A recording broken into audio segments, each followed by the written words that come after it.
ఆంధ్రప్రదేశ్లో తెచ్చుకున్న ఆధార్ కార్డులు ఉన్నాయి, ఆంధ్రప్రదేశ్ ఉంది, అది ఇస్తే ఇప్పుడు చెల్లుతుందా, మళ్ళీ మీ సేవ ముందెళ్ళి క్యూ కట్టాలా, అట్లాంటి భయాందోళనకు గురవుతున్నారు. అలాంటిది ఏం అవసరం లేదు. మీది ఏ ఆధార్ కార్డు ఉందో, ఏ రేషన్ కార్డు ఉందో అది సబ్మిట్ చేస్తే చాలు.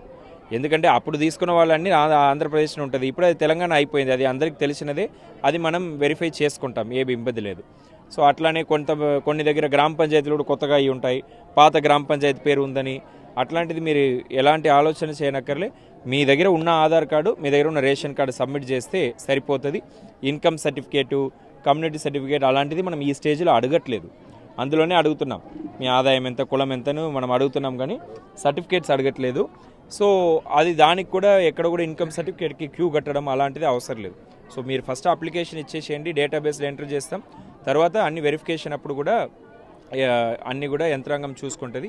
మీరు ఎలాంటి ఇది చేయడానికి అవసరం లేదని ప్రజల్ని కోరుతా ఉన్నాను.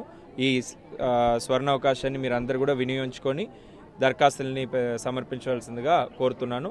ప్రభుత్వం కూడా ప్రతి ఒక్క అర్హులైన కుటుంబానికి ఈ స్కీమ్స్ ఇంప్లిమెంట్ చేయాలని చిత్తశుద్ధితో ఉంది కాబట్టే మీ దగ్గర వచ్చి అప్లికేషన్స్ తీసుకుంటున్నారు. లేకపోతే అప్లై చేయమని చెప్తే సగం మంది అప్లై చేయరు, ప్రభుత్వానికి భారం తగ్గుతుంది. కానీ అట్లా కాదు, ప్రభుత్వం బాధ్యతతో చిత్తశుద్ధితో మీ దగ్గర వచ్చి తీసుకోవాలని ఆదేశం ఇవ్వడం వల్ల ఈరోజు యంత్రాంగం మొత్తం కూడా మీ వార్డులకి, మీ గ్రామ పంచాయతీలకు వస్తున్నాయి.